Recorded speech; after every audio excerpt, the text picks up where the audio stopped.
Hello and welcome. It's Monday and it's Motivational Monday by Jim and Lucy. Today we talk about things that we don't like to talk usually. I mean, every regular person try and okay, I'm not thinking about it because we're talking about stress, less about money. And our special guest today is Derick Gant. Hello, Derick. Hello, how are you all today? Fantastic. It's so good to have you here. I appreciate you having me here. I always want to talk about how people can have less stress in their life. So I'm excited to talk about it. You know, one thing I have to tell people that are listening to this, whether they're driving or at home or sitting on the beach somewhere, the thing about Derek is he has so much enthusiasm that you can literally cut it with a knife. And if you're gonna do anything in life, one thing I can see from him right now, you better have some passion about it. I agree wholeheartedly. If you got to wake up every day and do something, you should do something that you love to do and that gets you up out of bed, get you moving. I love it. I think it's great. That's wonderful. Absolutely. Well, to our listeners, Derick is an author of the 24K Life Code, The Only Difference Between Mediocrity and Greatness. Derick is a money coach working with people like you, our dear listeners, helping to find that balance and find that something to get you comfortable talk about money. So Derick, my first question is why people don't like actually talk about money. Well, people don't like talking about money because we have all been groomed. All of us have been groomed that it is taboo. To talk about money means that we can figure out if we're not getting paid the same at work. So there might be some inequality there, and that causes friction at work, which reduces productivity. In our middle class lives, we don't like talking about money because most people are living check to check. I know in the US, 60% of the people are living check to check, which means that they need to go to work. And no one is going to be proud about saying, I don't have enough money to make my life work to do what I really want to do.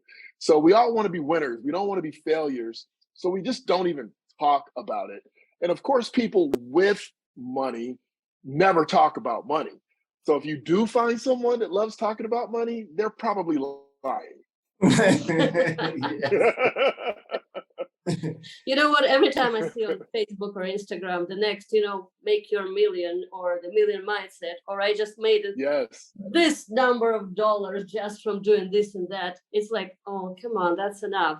So why? My question is, why does it still work? I mean, those concepts still sell.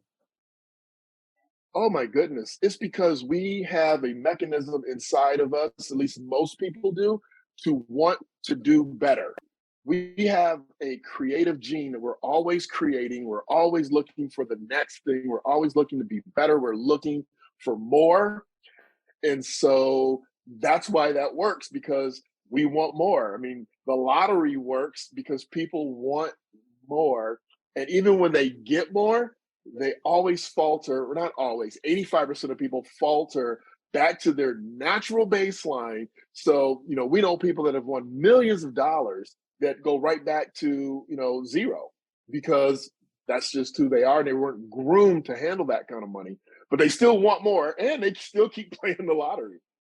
I guess that's kind of like maybe something similar to, maybe, I hate to use the term, but athletes. People who make a lot of money really, really fast, and they lose a lot of it for a variety of reasons. Yes, it's true. It's true. I mean, and you can look at, there's different levels, of course, right? Like you have the Magic Johnsons of the world or Michael Jordans, and you say, well, why? They're millionaires, they're billionaires. Why do they still want more? Why are they still striving for more? And it's just that gene, that creative gene inside that says, I can be a better athlete. I can be a better businessman. I can be a better person. So let me get more and prove to you all by what I have amassed that I'm better than everybody else and I can have more. Yes, that sounds like Kobe Bryant. He was very good, very, very good at doing that. But yes, he really was. I like that concept that you have. Let me ask you a question. How did you, forgive me, honey, but how did you get this mindset yourself? Was this something from your family that helped you self-actualize this, or how did it develop? When it comes to the money component of the 24K life, I was always an older soul. So I used to watch my grandfather who was in charge of benevolence at his church when I was young. And I was a little kid and I'm sitting on the porch and some parishioner would come up to my granddad and say, hey, they cut our lights off and we need some money to get the lights on and we have a poor baby. And I would listen to my grandfather and I would cringe while I listened to him because these people would be wringing their hands and we're in need. And he'd ask them, is this the first month you ever had lights? Like, didn't you know you had a light bill coming and why didn't you Yes. prepare for your light bill? And didn't you know you had to feed your kids? And, and so I listened to this. And so it made me very perceptive of people's financial situation. And on my paternal side, my grandfather was an entrepreneur and he was always striving for this next deal and this next real estate deal. And so I paid attention to my family. I went to a private school and it was expensive and I had middle-class parents that worked very hard. So the discussions about Derick's tuition would come up and I would just shrink in the background like, oh, wow, I'm causing my family these problems. And so I know this might be a long answer to your question, but this started for me personally as being a very young, understanding that number one, I personally didn't want money problems. And number two, I really wanted to help people not have money problems. Yes, I like that. Well, in addition to looking for easy fix and reacting to this commercial, Make a Million Now and lottery, well, most of our listeners, I'm sure, understand there is no easy fix. And my question is, what will be the first step to get comfortable with topic, talking to first to yourself about your financial situation and start changing it? Well, it's a mindset. And I'm not being flippant when I say that. And you all know, I've listened to your shows and followed you, that everything is a mindset. So I hate to say it that way, but it's true. And to tell somebody, well, the reason why your money's messed up is because your mindset's messed up isn't really popular. So we normally don't go at it that way. What we really try to do is say to them, look, if you're really, really tired of the financial tug of war, if you're tired of struggling, if you're tired of being stressed out about it, knowing that stress causes a tremendous amount of health issues in your life. If you want to be less stressed about it, the first thing you want to do is just be totally naked financially. Like, take a look, and money speaks volumes. So take a look at your debit card, your checking account, and where are you swiping? Meaning, when you go to spend money, where is that money going? Is it going to necessities? Is it going to things that are going to appreciate? Or are they just being kind of tossed away for entertainment and for other things? And I'm not suggesting that people shouldn't have fun in life. I'm just suggesting that you should know where your money's going and then make great decisions from there. So if you say, hey, I know I'm spending 30% of my money for fun and entertainment, but I'm struggling, then maybe we should cut our fun and entertainment down to 15% and struggle a little bit less. Maybe we should cut it down to 0. Maybe we should go on a little spending diet for 30, 45, 90 days, because we all have to suffer a little bit. And the suffering might be, I just don't get to buy that thing I wanted today. But if I plan properly, I can go on that vacation, I can buy that item. So it's being honest and naked with yourself. It's being honest and naked with your spouse. And I love that you two had this couple podcast, and it's really saying to your spouse, hey, listen, what do you want? And here's what I want. And then you can come together financially and figure out how to make both those things happen. Because usually there's a spender and there's a saver. Usually you get one of each. So how can we appease both parties and still not have a fight day to day about money? Yes. Well, it is important, but I'm probably reading the minds of our listeners, most of them. Well, you talk about cutting here and there, but I'm already struggling because of this economy, because of inflation, because of the prices. How do we shift that mindset that everything is expensive and everything is difficult? Yeah, no, it is an inflation and the cost of rising goods. I'm personally a big believer that you need multiple sources of income. If you are, I try to get my couples to get as close to living off one income as possible and use the other income as investments to increase their passive income. So bringing money in that they're not necessarily working 9 to 5 for. I mean, you two, you're prime examples, right? So you say, hey, we're making money a few different ways. You know, you have this amazing podcast. You're going to keep doing great and have an amazing guest. You're going to get advertisers on your YouTube channel, and they're going to pay to see you and to talk to your customers. And so having multiple streams of income without increasing your expenses is the best way. I'm not one of those people that says that, you know, you should penny pinch and be miserable. It's how can we stave off the bleeding, the bloodletting, right? So if you're really not doing well, how can we stop that? And then how can we make wise decisions every step forward? And it's going to be some discomfort in the process. It's just going to be some discomfort. If it was easy, everybody would have it. Yes. Well, change is not comfortable. No, it isn't. So, Derick, what do you do with people who have this embedded, well, Lucy and I call it thrift shop thinking or scarcity mindset, that there's not enough money out there, you know, and this is what I deserve. And so they never want to go out and, you know, it's okay to look for deals, but they never want to go out and try something new, or, you know, there's just not enough. Right. Well, you know, I would suggest that that's also a limiting belief mindset. Yes. If they have a thrift mindset, a minimalist mindset, and they have been able to acquire and set aside sizable amounts of money, and so let's say sizable amounts of money is a year's salary put away. So they have a year's salary. So if everything broke loose and it was terrible, they could still survive at least a year without any problems, or 2 years, or whatever it is. So if this thrift mindset is working for them, then I believe they should most likely be focusing on their self-worth, because they don't think that they're worthy to do more.